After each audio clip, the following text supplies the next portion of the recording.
We're allowed to have one reaction to the Columbine massacre, and that is, what a terrible tragedy. These were terrible kids. They listened to Marilyn Manson and they went and killed people.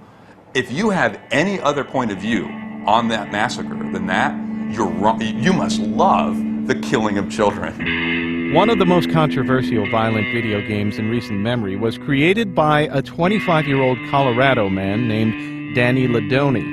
His game is called Super Columbine Massacre RPG. You may have guessed that it is based on the murder of 13 people at Columbine High School in Colorado in 1999. When a lot of people ask the question, why did they do it? Why did Eric and Dylan shoot up their school?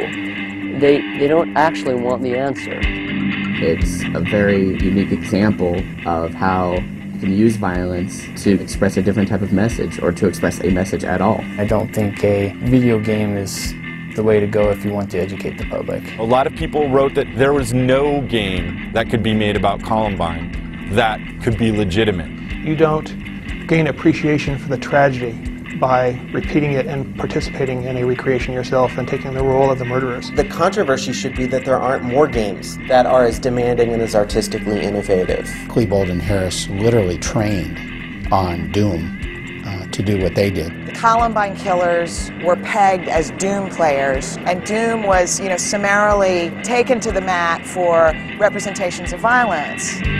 There are reports that 25-year-old Kim Veer-Gill enjoyed playing a video game based on the Columbine High School massacre. You don't feel any responsibility for what happened in Montreal, even though this gunman played your game. I hope prosecutors are able to find something to charge you with after the slaughter in Canada. They assume it must be the video games that set them off, rather than looking at all the other things that it could have been. The school shooters train literally on video games to do this. What about all the kids out there who didn't say that it had to do with a video game, who picked up a gun and smoked a few cops? The Slam Dance Festival. Now it's making news because it's just cut one video game from its program. It's not the act that gets you in trouble, but it's the cover-up. Of the development finalists, 6 of the teams pulled their games out of the festival in protest. We're just learning how to use games as an expressive medium, so our withdrawal in many ways is a teaching moment. I would so much rather everyone was talking about the Columbine game because we showed it, not because we didn't. If someone were to take those tapes that those kids made and made a documentary film,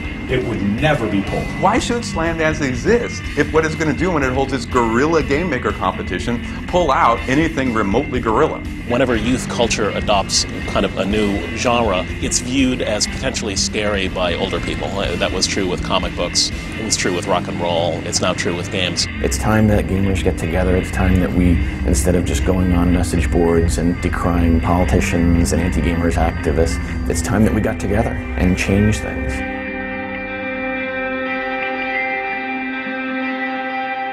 It's the kind of topic that nobody thought a game could tackle, except, somebody had to do it.